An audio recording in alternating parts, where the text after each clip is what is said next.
The soldiers being trained are Kurds. The place, northern Iraq. The trainers are Israelis. Their governments denied this was happening, but now Newsnight has obtained the first pictures of it and spoken to an Israeli who took part. Day by day it's a bit tense because you know where you are and you know who you are, and there's always a chance that you'll get found out. Why then were former Israeli commandos training Kurds in northern Iraq? Was it Israeli freelancers trying to cash in on Iraq's multi-billion-dollar private security boom? Or was this something both governments condoned? The sensitivities for the Kurdish authorities in admitting it are certainly enormous, since their political enemies have long accused them of being in cahoots with Israel. These are not new allegations for us. Back in the 60s and 70s, we were called the second Israel in the region, and we were supposed to be eliminated by militant nationalist and now Islamist groups.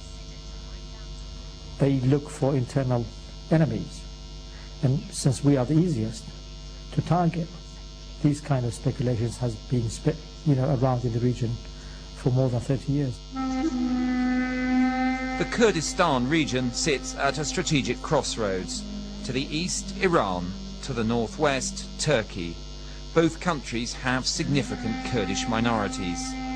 The authorities in northern Iraq have accepted that the long-cherished dream of Kurdish statehood is not possible for now, and that they must remain part of a federal Iraq. As they develop their region, the Kurds have opened an international airport at Erbil. It now boasts dozens of flights each week. It's here, at Hawla International, that the Israelis began their work. My part of the contract was to train the Kurdish security people for a big airport project, and to train the Peshmerga and the actual soldiers, the army. We were training them in all kinds of anti-terror methods, airport security, training them with long rifles, pistols, teaching them tactics like shooting behind doors, behind barricades, shooting from the left, shooting from the right, shooting from windows, how to shoot first and how to identify a terrorist in a crowd. 3 years ago, private military companies were bringing ex-soldiers from all over the world to work fat contracts in Iraq. The Israeli government insists it had no knowledge of any Israeli companies doing it, but we've been told that they were all over the Hawla airport project. Papers we've obtained suggest the Israelis were providing quad bikes, communications equipment and security fencing through a company called Thankyou. They and another, AkliSelim, were also providing military training to Kurds. Both claimed to be Swiss registered, but were set up by Israelis, and key Kurdish officials knew it. They have been told. We crossed the border from Turkey and one of the intelligence officers let us pass through the border without stamping our passports. So you reckon that if two guys from the intelligence service knew we were Israelis, and they saw our passports as well, the leadership knew as well. I mean, their bosses knew. That's natural. Documents given to us suggest the Kurds were paying AkliSelim and Thankyou, subsidiaries of a company called Interop. One of those who set up Interop was Danny Yatom, a former head of Mossad, the Israeli Foreign Intelligence Service, and now an MP.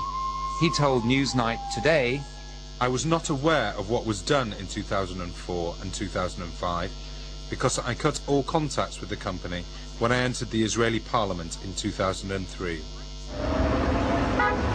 The Kurdish areas of Iraq could give Israel strategic options against Iran. One constraint facing the Israelis, should they ever want to hit Iran's nuclear installations, is distance.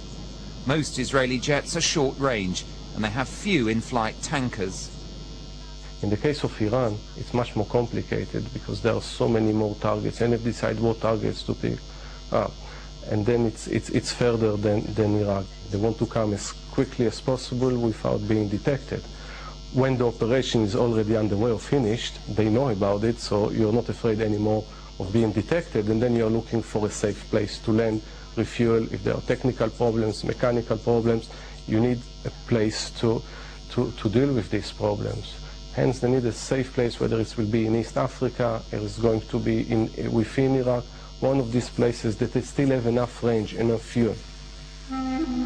Some studies have suggested that Israel might route an attack via the Horn of Africa. It's on the return leg, best as direct as possible, that a refuelling stop at a modern airfield in Kurdistan might be most useful.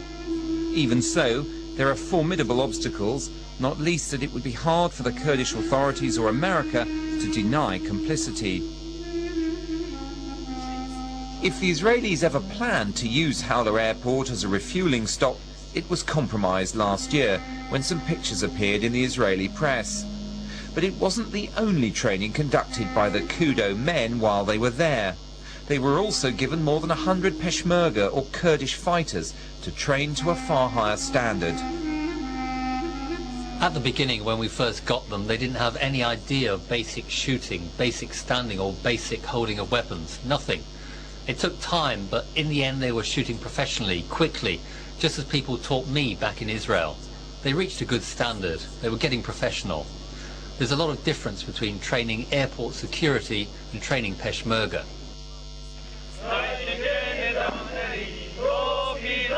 After finishing their training, these Kurds sang their national anthem while marching behind one of the Israelis.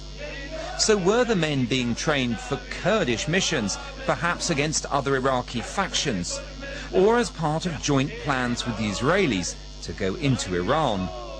The Kurdistan government denies operating jointly with the Israelis, but it does watch Iran with suspicion. Well, given the historical background of the Iranian Revolution, there is a tendency to export that revolution into the neighboring countries. And having that influence in Iraq will also make Iran stronger, will give opportunity to Iran to be stronger. And maybe in the longer run, the dream would be also to support the Shias in the Gulf areas, so that there is a wider Shiite influence. This is the first time Shiism is coming to power in Iraq, so that's why the balance is very delicate, because if they lose the opportunity to rule Iraq, Iran will not be benefiting from the new environment. The sensitivity of the former commandos' work meant that they only spoke English to their recruits and Hebrew in private. One of them celebrated his birthday in Iraq, and this was a chance for a noisy party. All the time, though, they knew they were expendable if something went wrong. We were talking about that every day, in the beginning, in the middle, and especially at the end of the day, when you get a lot of time for yourself, and we were sitting in a big living room talking about that. We had planned how to run, how to escape in case of an emergency. But as far as getting help from the government, I doubt it very much. I mean, I don't think we would get this kind of help. The man running the contract was an Israeli former paratrooper and counter-terrorist officer called Shlomi Michaels. We called him to see what more he could tell us. I've been talking with one or two people about the Kudo contract, the security training contract in Iraq. What is this? My name is Mark Urban. Am I supposed to know you? No, you don't know me, no. I'm just interested to just see whether you did actually carry out the work. I don't know who you are and I have no interest in talking to you. Well, I'm from the BBC. The service you called has cleared. The service you called has cleared.